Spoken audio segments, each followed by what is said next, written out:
Hello, everybody. Welcome. Thank you all so much for coming. If you have the chance to turn your camera on so that we can see you, that'd be great. If not, that's totally fine also. So welcome to our guide talk. I'm David, And I'm Florentine. and why don't we go ahead and start with the opening Mhm. prayers. Om.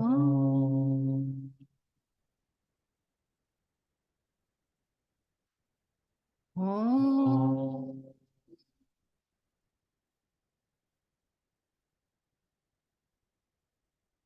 oh, Om.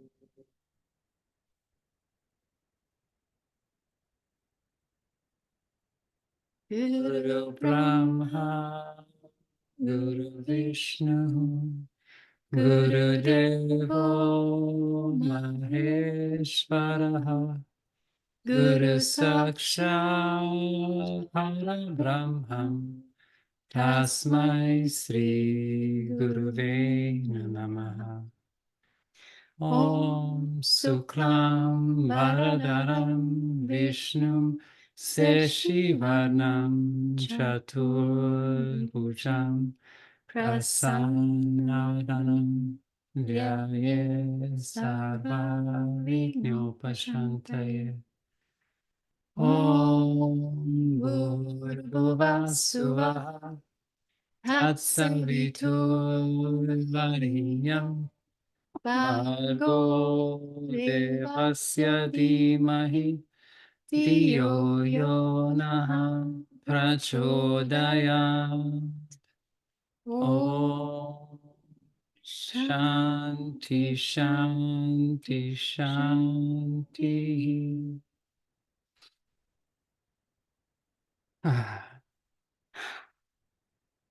Really good to see everybody.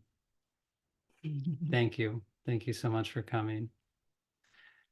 Um, for us, this guide talk is very emotional, because it's the culmination, or the beginning actually of a process that for us has been going on now for 14 years. 14 years where we have really been through a number of things that we're going to be sharing with you today, um, that has allowed Florentine and I to be here to start sharing and speaking from the experience that we've had together for the last 14 years. So maybe you'd like to start off what happened 14 years ago. Yeah, first, I also want to just say I'm so excited to be here. It's really an exciting day, an exciting moment, like you said, for me too. It feels very, very special and significant to be here today with you all and the two of us.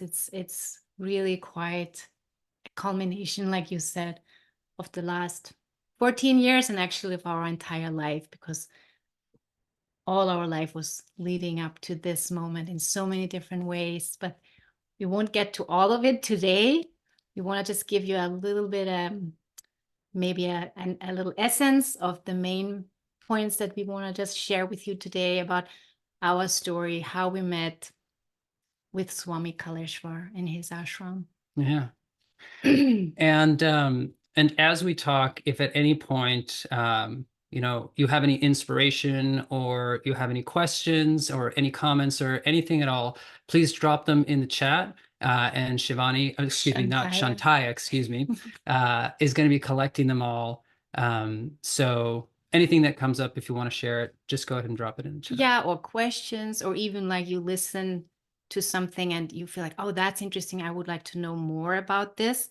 Because as you know, we are going to start satsangs by the end of summer. And so we are very interactive. Our style is very much co-creative. And so we would love to hear from you, any inspirations, any questions, any specific topics you are specifically interested to learn more about or to talk about, to go into. So if anything comes up, write it into the chat and Shantaya will collect it, and either we get to a little bit at the end of the call, or we'll just collect them and then go through them and share with them in upcoming satsangs or in our share and care, in any way we can. Anything else up front? All good. Yes. Yeah, so let's begin with, like how we met and what was leading up to that. Um, how we met Swami. Do you want to start? Yeah, so Florentine and I were at the ashram together from the beginning of 2010. And so at that point, I had been a student of Sri Kaleshwar for approximately 4 years at that point. Um, and among many processes, right, among many, a lot of sadhana, a lot of, japa, a lot of time at the ashram. I think at that point I'd already spent uh, a year total living at the ashram. Um, Part of the process that Swami and the mother put us both through, but for me in particular, was, hey, it had a lot to do with relationships. It had a lot to do with moving through misunderstandings about relationships and about the potential that relationships could be. But long story short, by the time I arrived in 2010, I was pretty much fed up with relationships. And I was pretty much fed up with how they just didn't seem to work out for one reason or another in all kinds of different ways. And so there were a few like successive relationship illusions that I had just been through in the months leading up to 2010 that just led me to, I just want to be here at the ashram. I just want to connect with Swami. I just want to do my meditation. And I just don't want to have anything to do with relationships because it's too much and it's too confusing and it's too overwhelming. And so that's the point that I was at when I came to the ashram in 2010. Um, and then it was Shivaratri time, and maybe you pick up from your start.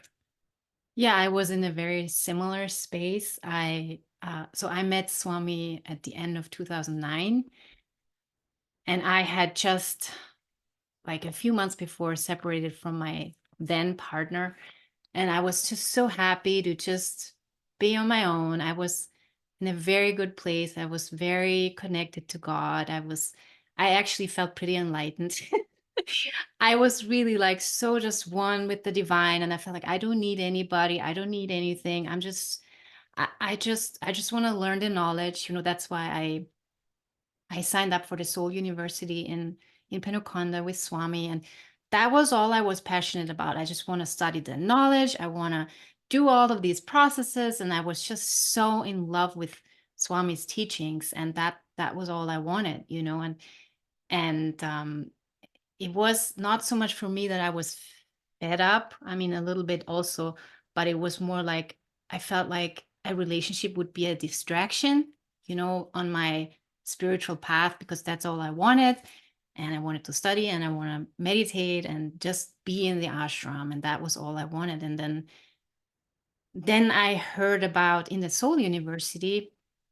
So for those of you who are new, the Soul University in Penukona, that was a very intense, like a university where all of the systems were taught by senior teachers, Or Swami himself and Swami sometimes. himself, in a very intense, concentrated way, like many, many, many hours daily. Like we just learned the knowledge, and then we did processes and meditations, um, and so I remember one time I heard about, and I was pretty new. Like I said, I just started at the end of 2009, and that was beginning of 2010, and I heard about soulmates, and I just had this impulse in me. I want that. And then they told us Shivaratri was my first big program, and they told us, oh, ask Shiva for anything you want.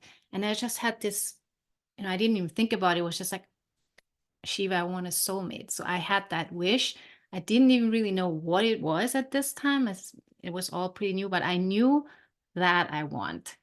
And so that's the prayer I sent to Shiva at Shivaratri, not knowing that right after Shivaratri I would run into David. And Who knew? who knew?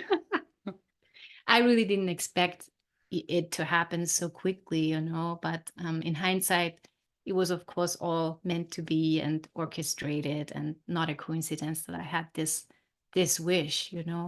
Um, We weren't let in on the joke at that time. yes. So, do you want to say anything before I talk about how we met?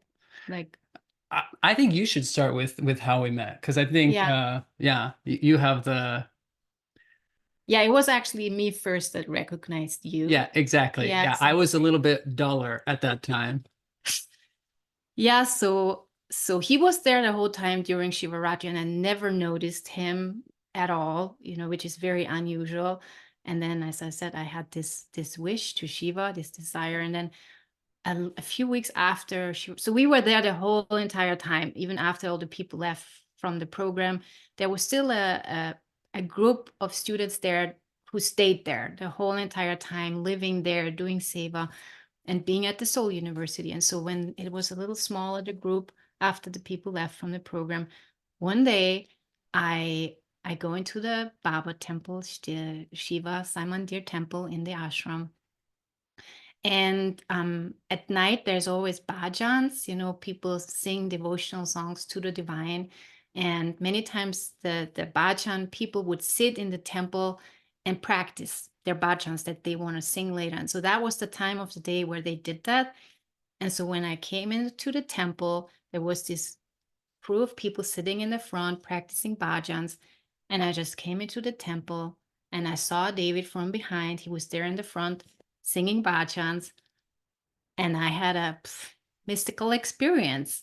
It was really like my soul just coming out of my body and being in complete bliss and ecstasy. And I haven't even seen his face yet, and I was shocked. Like, I was like, what is this? And who is he?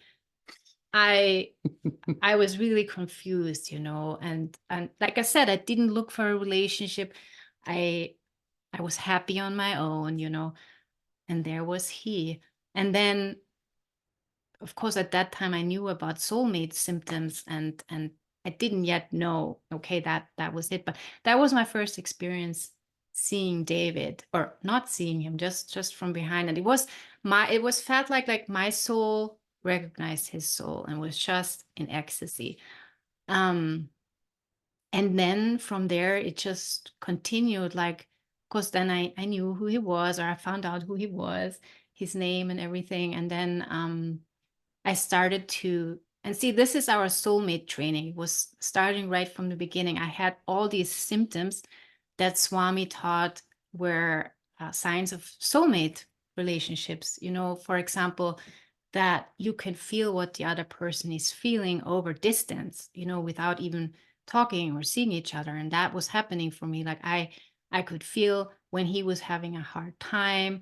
Um, and then my heart would just go out to him. I would just feel such love and care, which is another symptom of soulmatism, that you just love the other one so much. You just want to be there, and yeah, there's just this deep, deep love for the other one. And we haven't even talked yet, and he didn't even know me yet.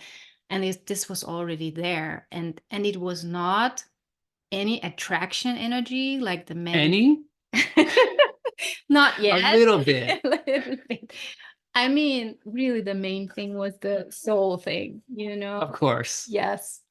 Yeah, because it was soul love, It was, So it was, funny. So interesting. I love it. I love you I so mean, much. Thanks. okay, fine. I also recognized his beauty. Oh, thanks. No, of course, soul is the most important. Yeah. No, it was really heart and soul love. And then, yes, of course, then eventually also I felt this Shiva presence in him. And I was always in love with Shiva, like I don't know. It was when I came into the ashram and I saw images of Shiva, I was just, wow, that's the energy that I just love and adore. Um, amongst others, but that I had a special connection with the Shiva energy. And then I recognized that in him, just this Shiva light. And that was, of course, very, very attractive, and very magnetizing. So that's another thing. This magnetism that I felt was there. But then, yeah, this huge care and just love for you. And then I remember you went through a really hard time. Yeah. And I just wanted to be there for him and just talk to him. And this is another soulmate symptom or sign, or also something you could or should develop, is this sharing and caring, like deep, deep, open, honest, vulnerable sharing. And that's what I just naturally felt I wanted to do with, like, just how are you? What is going on? Like in the depth of his heart and soul. And Can I jump in yeah, at I that was point? just saying, like, where were you in all this? Yeah, yeah. Because you, it took a little longer for you. Yes, it did. Yeah, so for me, it did take longer because I didn't have that level. This is something that I have come to learn and appreciate over the years about Florentine, is the level of sensitivity that she has and the level of connectedness to her intuition, and her really like her soul sense. This is something that she's had developed for a long time, and over the course of the years, learning to listen to that has been a huge boon for our life. So I did not have that level of sensitivity even then, especially then, I should say. And so for me, like I said, I was just in a state of total confusion. I had just come from a situation where I thought I had found a soulmate, and it didn't turn out to be the case. I thought it was going to be the relationship of my life. That's where I was at. That's why I was in the situation that I was in, because I met somebody and I had such strong feelings, and I thought, okay, that's it. And then when it didn't work out, it was like, well, if that didn't work out, like I felt so much, there were so many symptoms, and it didn't work out. What is going on? What is this situation? And so, that was like a year before you met me no, or something? that was like just almost right up to the All point. right. Yeah, that's why I was in such a state of confusion in the beginning. And when Florentine started to feel that, I didn't know she was feeling that, but I started to pick up on it, because suddenly she starts looking at me in this way. And I'm like, whoa, whoa, what's going on? Like, wow, like there's really something there. And I'm just like, what's happening? Um, and but then what made it clear for me was that so uh I don't know how many people here have spent extended time at the ashram, but the ashram in Panaconda is a very intense place. It's not a vacation. It's really Especially beautiful, when Swami was there. especially when Swami was around. Um, It still is though, but yeah, yeah. it was Oh, even more intense then, I would say. I mean, I haven't spent an extended time since then, but I can say at least at that time, it was very intense. Yeah. And so, when Florentine says she can sense that I was having a hard time, that's not difficult to do, because I was having a hard time almost the entire time that I was there. Just because of how purifying the energy is. I mean, really, how powerful and pure and divine the energy is, that just sitting in it, you're like a vegetable in boiling water, or you're just getting cooked. And so, yeah, there was a day where I was having a particularly hard time, right? Like on top of how hard it is, it was like either the peak of the mountain or the bottom of the canyon, depending on how you want to look at it. And I was feeling just really shitty. I was sitting in the Mandir garden, just in a chair, just like, man, this is really hard. Like, well, like all kinds of, and anyways, and then Archie had just gotten out. And so everybody's coming out, I think. And then Florentine steps out into the garden, and I can already feel her coming. And I can feel this warmth, and I can feel this love. And then she says to me that, she asks me, how are you doing? And then she says, I can feel that you seem to be having a really hard time. And it was the moment that she said that, that I felt in my heart that she was feeling what I was feeling. And there was a knowing at that point, like, oh, that is a soulmate. That is a true soulmate. And so that moment is what we consider our anniversary. That instant, that was when we came together already at that point. At least that's how I feel it. Um, And then you started immediately to pour out your heart. Because that's why. Yeah. That's why I immediately felt with her that I could share everything and I didn't have to hide anything. And even though we'd only said maybe a few words a couple of different times to each other, at that point, I just felt in her presence that I just wanted to share, and I just wanted to not hold anything and not keep anything inside and not hold any secrets. And that was the beginning right there. From that moment, that was for me when the door completely opened. And I mean, it didn't become official until later, but I felt that our souls entered into a true soul relationship at that point. That's when I felt it, I should say. Like that's when it became very real for me. That's when it really started. That's when it really started. Yeah, exactly. Yes. And of course we had a few testings before. Like I remember I said to Baba, when I started to have these feelings, I didn't want them. I was like, I don't want a relationship like we share, right? I said, Baba, please just take this away. I don't want that. I just want you. I just want the divine. Please, I don't want any illusions. You know, even though I had these soulmate symptoms, I was kind of scared that this would distract me, that this would, you know, just take me off the path, you know. And I think maybe this is something that others can relate to. I was going through that too. And it was very clear. Baba said, no, no, no, this is exactly where you need to be. And this is your path. And this is meant for you. And I'm not taking away your feelings, you know, like he made it even stronger, you know. And at some point I just surrendered to it. I really was in some kind of resistance for a couple of weeks, really struggling with like, oh, now it's this man, you know, and distracting me here, you know. And eventually I said, okay, Succumb. it has to be, you know. Yeah. And that's the beginning of our story, why we are sitting here today. And that all sounds really beautiful and wonderful, but Yeah, it gets difficult. Yeah, exactly. Like it has this fairy tale. It's Yeah. you know, it sounds like, but the truth is, even at the beginning, you know, it is beautiful and it was That was the beautiful. truth Yeah, about like us. this is all true.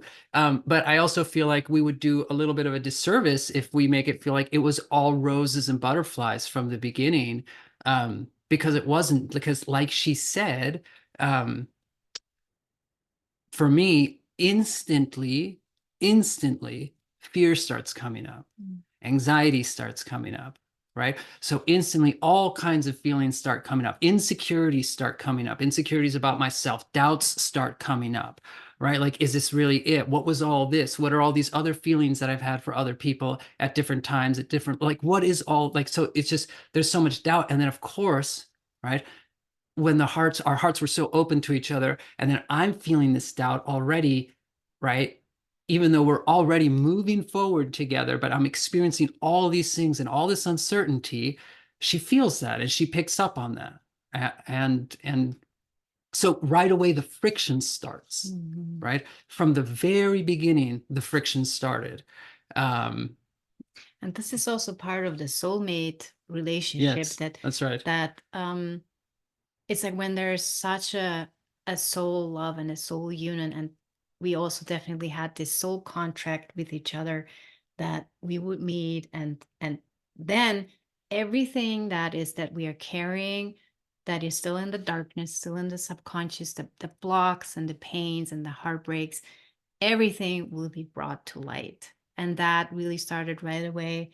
It got way more intense after we married. Well, we'll get to that. Yeah. But it was right away there. Like, yeah, right away. It's like And that's kind of like how it was in the on ashram. the like really like on like already the first or second day. Yeah, I know. It's like the high divine energy that this a soul union is very, very powerful. It's so powerful, and of course it brings up all the darkness, and this is something that we will talk much more in our satsangs and in the future, you'll that get sick of hearing. that that when we enter these channels or huge powerful like relationships, it brings up the other side. Anything that's not divine has to be washed out, has to be healed, has to be coming to the light to be transformed, and that is the power of relationships, and that's why we are doing this is why we're here together in this space, because we want to share our experience with you and our inspiration and passion about the power of relationships, and that there's such potential there. Like in our experience, this relationship, we would have never gotten to where we are now individually, like in our process, without each other, without that relationship, because it's the perfect mirror of everything that we are carrying. You cannot get to certain points or certain parts in yourself when you're on your own, or when you're not completely giving yourself to that deep relationship work. Yeah. And one thing that I want to make sure that we clarify, because we both feel this way, is that we happen to be in a partnership, right? We are married to each other, but relationships, and when we talk about relationships, they are not limited to like I mean, like this kind of union partnership, man woman, or any kind. It does, like the romantic aspect to it is not a requirement. It really can be with any relationship, but it's just about the importance of relationships, right? In other words, it is through each other, right, that we bring the presence of God into each other's lives, and so that's why relationships are so important, and that's why it's so important to develop a relationship on a soul level, right, with at least one other person, right, so that at least one of those relationships is as pure a gateway to the divine as possible. And in our case, it happened to be in this form, and so that has its own fragrance, right? And that's what we're going to be talking about a lot, right? It's going to have the fragrance of our particular relationship. Yeah, and it's not only because you said the presence of God is being brought in through the relationship. It's not only that in the presence of God, anything that's not divine, any pain and darkness is coming to light to be transmuted in the light.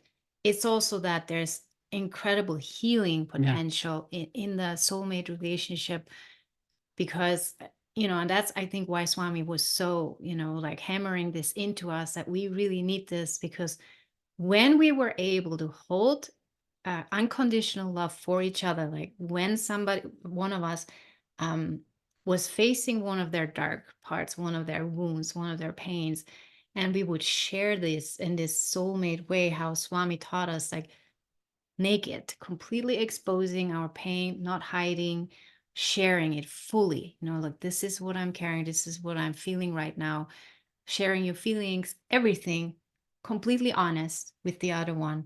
Swami said one of the biggest problem in relationships is honesty, a lack of honesty. So anyways, when we are able to do this, share it fully, and then the other one can just hold a space of unconditional love, it literally heals it instantly. We had so many experiences of that. So it's one part bringing up the dark, but at the same time, it's the fast super speed healing as well, because it's the act of sharing itself that is already healing, but then that being received in the space of unconditional love, that's all we need, right? Yeah. This is really that's the soulmate relationship, like in essence, why we need it. And that's the challenge. Yeah. To get be able there. to Yeah. do that. Yes. Right? Yes. That's the challenge.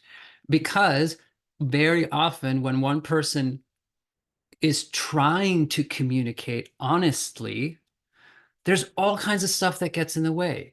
And then when the other person is trying to listen from a place of unconditional love, there's all kinds of stuff that gets in the way. Um, and then that's where all the conflict comes from, right? I'm trying to share with her that I am feeling hurt, or I'm feeling scared, or I'm feeling anxious, or whatever it is that I'm trying, that whatever it is that I'm actually feeling, that in between my feeling and my mind, I guess, um, is all this pain that I'm carrying, whatever heartbreak I'm carrying, whatever, I'm projecting onto her and thinking that she's responsible for the pain that I'm feeling. And so then it becomes impossible in that moment for me to actually share what I'm feeling, and it comes across as blaming, or it comes across as an Judging. attack, or as a judgment. Yeah. And then the same thing from the other end. If she's trying to share with me, right, that she felt hurt by something that I did, and right now her heart is closed because of that, and then I feel scared because her love is not flowing because of whatever wounds that I'm carrying, right, then my heart closes, and now we have this perfect environment for friction and for misunderstanding and for pain and for hurt. um and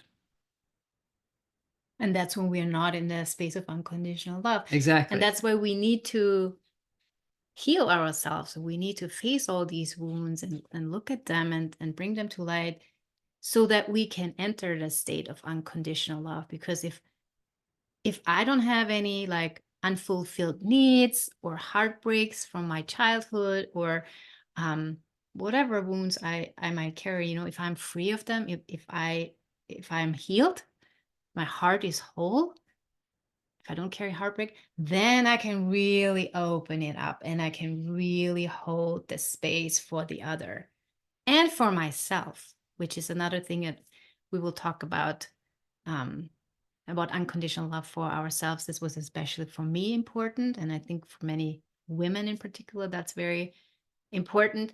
That's why, soulmate is all about unconditional love, but to get there, Swami says it's the most difficult thing to get to a state of unconditional love. It sounds kind of easy and obvious, but to really get there in those moments when, let's say, the other one is sharing, um, or you want to share and then the other one is not listening with an unconditionally open heart, this is on the way, showing us, okay, these are the blocks. Oh, and we haven't shared our Amruta experience, I just realized. Yeah. Yeah. Yes. Because what I'm trying to say is, when we wanted that, like Yes.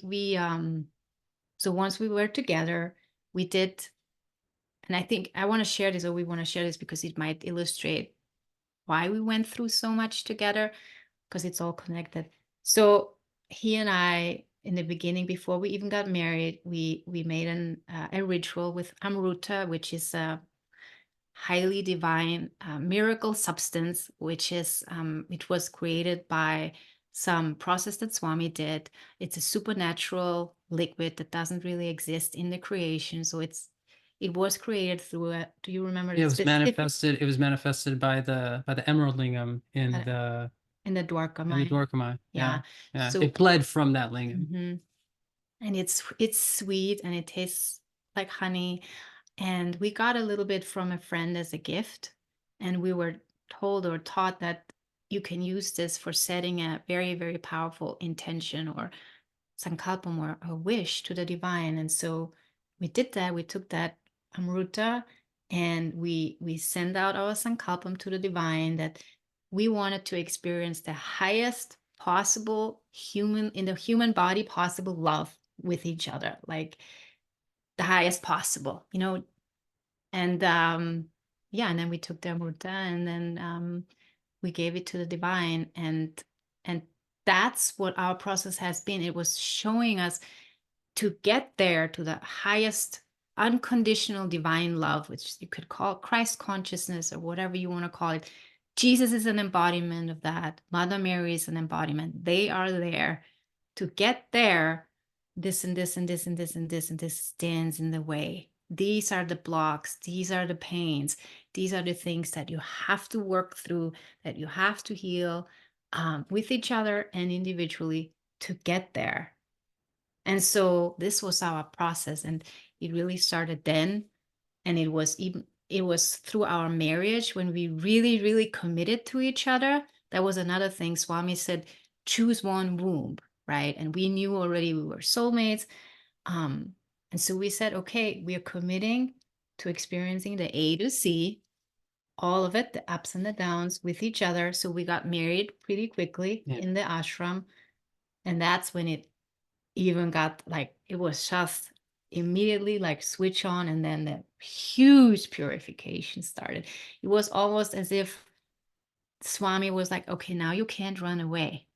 You are married now, you know. Then we also got pregnant pretty quickly with our first child. And it felt like the divine was kind of like, how to say, there was no escape. It was like, you gotta deal with these wounds. You gotta deal with these parts in yourself that you don't want to look at, your most hidden blocks. You have to go through this. You want to reach the highest love, you got to do it. There's no way around this. And this is what we mean by, you have to go through the pain to get to that high love. You can't bypass it. At least we couldn't. Maybe there's other ways, but not in our experience. We had to go through, and there was no avoiding it. We tried, but then we would just be stuck, and not move on in our process. Yeah. So I feel like this is also a story of how we also learned. It was like after the Soul University, it's really like, when you go to college, at least when I went to college, and then you graduate, and then you spent 4 years studying, and then you're actually in the world, right? And now it's time to actually get a job, right? And now it's time to actually pay your rent. And so now there's real responsibility, is what I'm saying. And that's what it kind of felt like, is that, we were at the Soul University, and we had this kind of honeymoon phase, right? And then we got married, and then it was like, now we actually have to start a life of responsibility, because since Florentine was pregnant, we weren't going back to the ashram. That was the whole plan, right? We were going to get married. We were going to have a little visa jump in or actually we took a little visa jump from India to Austria, right? We were recently married, and I got to meet Florentine's family for the first time. Like, also keep in mind, like, for them, it was like Florentine goes to India in 2010, comes back less than, like, just to, I think the plan was just for a few months or something, comes back married, right, with an American, And pregnant too, right? Like, what kind of cult, like, what is happening? Like, who? And we were already going through our pains, so we were not looking very happy. Yeah, well, also Yeah. that. They were, my parents, everybody was just confused, like, what's going on with them? But fortunately, I happened to make a pretty good impression. Fortunately, yes, and they loved you. and so that helped, right? But the point is, so we find out that Florentine is pregnant on that visa jump. And so we realized then that we're like the direction that we thought our life was going to go, right? The way that we had imagined it and the way that we had kind of dreamed it, that door closed right away. From Swami too. He's like, no, you're pregnant. You're pregnant. You just don't. Yeah, exactly. It's not healthy for you. Yeah. And so, so we were kind of thrown into the world. Yeah, not only thrown into the world, but we were thrown into a giant city. We were in Vienna, Austria. And so so much of our conflict and so much of our journey in learning about conflict has been discovering how many sources of conflict there are, right? And I don't just mean between the two of us, right? Because there's the pain that we were carrying, there's the wounds that we were carrying, but then there was how all of that was amplified by the negativity in the city. And that was something that we didn't realize at the time, because now suddenly we're fresh out of the ashram, super sensitive, and we're in a city which later on we would come to realize is full of negative spirits. It's full of people in pain. And so this had a huge effect on us and our relationship. And so much of our relationship has been like really researching and learning from direct experience, like, oh, this is actually, this isn't even coming from us. This is just the influence. This is just our sensitivity to our environment, right? This is something that we didn't even bring in. This is something that's coming from our parents that we just inherited, right? This is something that's just in the collective, right? And so many steps of the way have been in learning this about ourselves, and not and then healing and learning how to release those things and how to let go of those things, right? And so there's been so many layers that we have been shown through the conflict in our relationship, through the challenges that we had, of slowly peeling layer by layer so many of the different sources, that affect us, so that we could come back to the core, to the kernel of none of that is the truth of our relationship. And the heart and the love, right? And the oneness, that's the heart of our relationship. And so, yeah, it's really, it's really been this incredible process of like, what's the word that I'm looking for? Learning on the job, Training. right? Like the things that don't teach you at school, right? Or that you learn about in the book, but then finally we had to have firsthand experience of it. Everything that Yeah. we learned from Swami, we experienced it. I mean, Yes.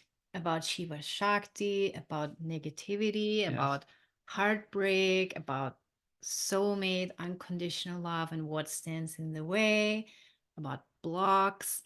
I mean, The impact of Vastu on Vastu, oh relationships. my gosh, yes, yes. I mean, there's so many different layers and layers and layers that we can't go into all of this today, but it was like our relationship, our family life, our daily life Yeah.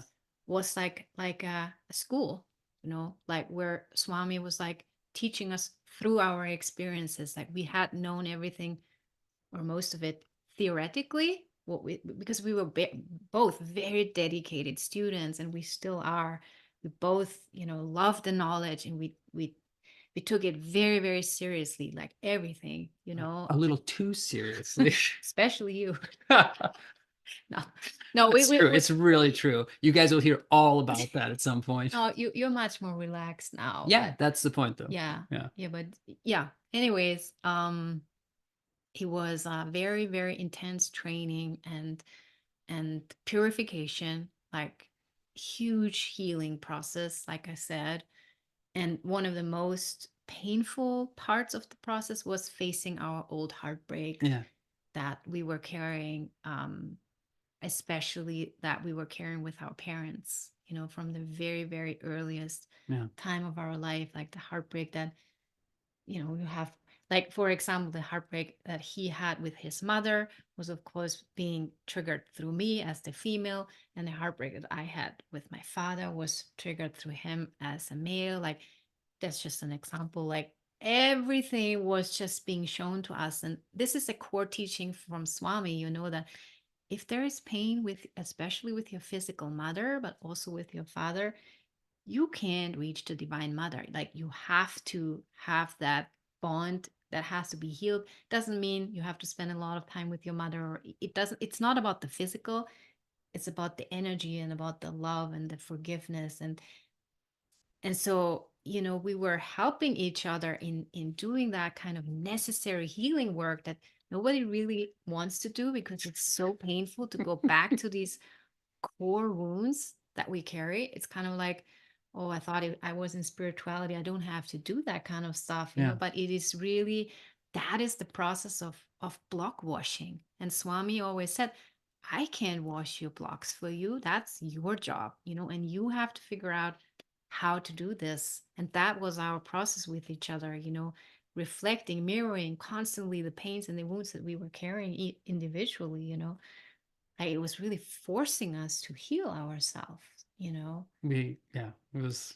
But then the fruits of that work, like, it's incredible. Like, there's nothing more, how to say, like, satisfying Yeah. or Rewarding. rewarding, Yeah. like like just beautiful when you feel there's a piece in you that you were carrying, or a block in you that you were able to dissolve, that you were able to transmute, and it's not there anymore. You can just feel it, you know.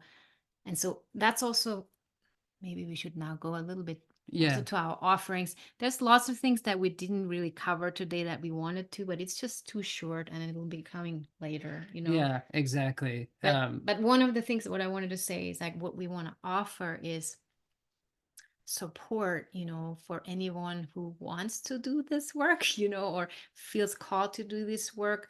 And it doesn't have to be even like, I'm in a relationship, I'm struggling with my partner. It could be your child, it could be your parent, you know. Even if your parent is not even in the body anymore, there could still be pain. It could be pain with a past relationship. It could be any kind of heartbreak, wound, pain that you carry, that we want to offer our support and our heart and our love, you know. That's, maybe we should talk a little bit about our offerings concretely now. Well, yeah, I would just love to really quickly. That's why we titled this talk "Struggling Through the Pain of Separation: The Path Back to Oneness," because, kind of similar to what Florentine said,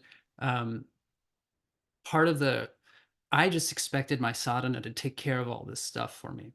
I just expected that if I did enough processes, that if I meditated enough, my soul would just elevate enough that all this stuff would just automatically be healed. And to be sure, a lot of that did happen, right? Just through purification and, all kinds of different things that we did with Swami and with, like, so a lot did get healed. But there is some level, there is some layer, especially what Swami calls the blocks, where in our experience, the blocks walk hand in hand with trauma and heartbreak, and unmet needs, as a little child, as an infant, as a child, right, from things that we carry into this lifetime. But the point is, most people want to reach the highest level possible that they have, whatever you feel your highest potential is. Yeah, most people want to reach some version of that, and most of us who are on the spiritual path want to do that in a spiritual sense, an experience of oneness, experiences of love, right, experiences of connectedness to everything around us, right, feeling consciousness coming to life, right, these things moving out of the pages of the book and into life, where we feel a connection to God through life and through each other, and we feel that presence of love, right, in life all the time around us, and then helping others from that place, right? That is ultimately the point, to then be able to help other people reach that state, right? And what our experience has shown that is there's no way, again, in our experience, right, for us to have at least tasted what we've tasted of that without opening up to all of the pain, and then with the divine transmuting it. That's a very good point, because we could not have healed without the divine. Yes. And that's just another thing we want to talk about in satsang, is that each one of us needs, like, for a relationship to work. Yes. I need my source of divine, like, the other one can't be the source of divine energy, right? I mean, it's a gift and it's a necessity to have that. But I need to have my own Shiva source. He needs to have his own mother source. I need to be connected to the mother energy. You need to be connected. I mean, like, it's like a triangle, Yeah. A relationship doesn't work without that divine presence. And it's like the relationship to the divine is actually the number one Yeah. before you even can figure this out, or like, but very, very practically speaking, we will talk about this more. But they also were the ones healing us. It's Yeah, not exactly. I mean, we can offer this unconditional love space, but it's them that then come in and take the pain away. Exactly. It's the divine. Yes. We are just a portal, we are just a vessel. When we can hold that state of unconditional love, then they can come in Yeah. and take it. Yes.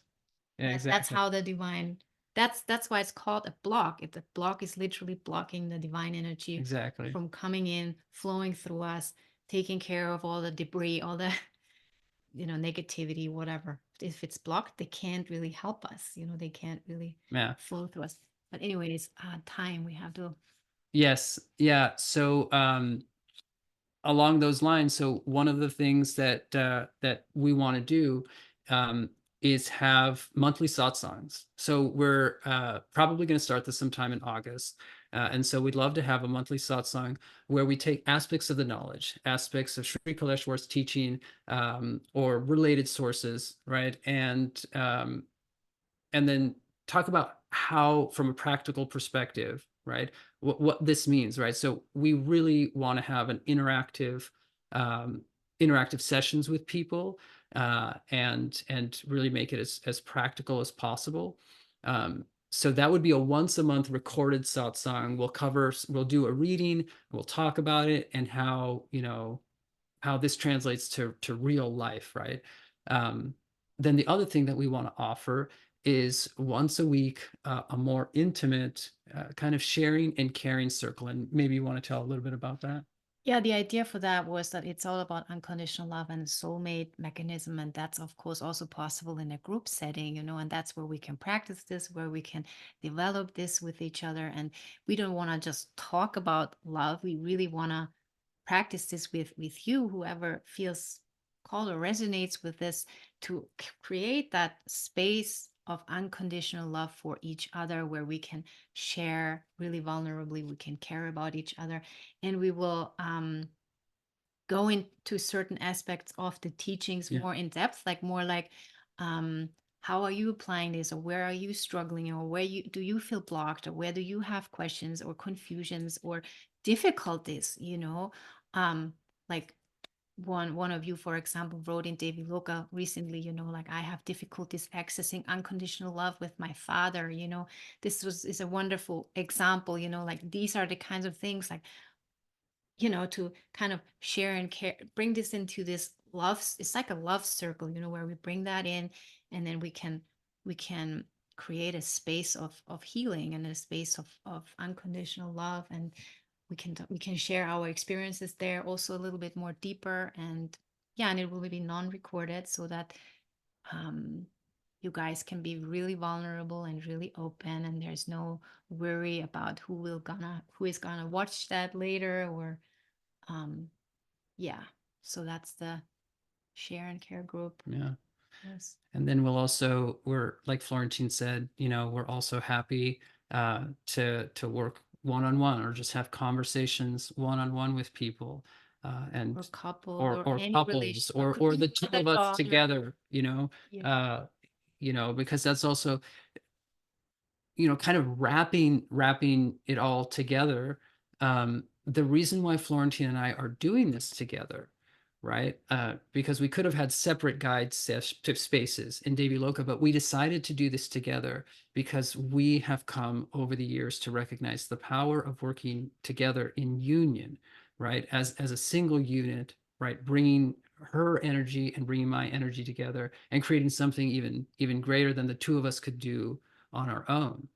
um, and that's what we want to bring. That's what we want to share, and also to help people through those challenges, that we've gone through, and to share our experiences and things that have helped us out. So that's why we're here together, and that's why for us at the beginning, I said it was so emotional for us, because to have been what we've been through, And very early on have had this dream of eventually coming together and sharing, and just not having been there for a really long time because we were still grinding and we were still, you know, being tumbled about like, rocks in a tumbler. Now it's finally time. It's finally time for us to start to share. Yeah, and it was also very clearly the masters telling us Yes, yeah, that's something we haven't even shared yet, that it was very clear from the beginning that we were meant to, like, the masters wanted us to go through that stuff, heal it, transmute it, and then teach others, then help others, that this is our path of dharma. Also, this is not just for our own healing and our own experience of unconditional love, that we really need to support others on the journey. exactly. So And so we're coming up on the hour now, and so we didn't have a chance to open it up for questions today, but we would love to hear from you. We would love to either message us on Devi Loka, or once we start having these satsangs, please come and so that we can hear from all of you. And thank this you. is not usually how we do it. No, It's only us, are Yeah, talking. yeah. This is not our style. Yeah.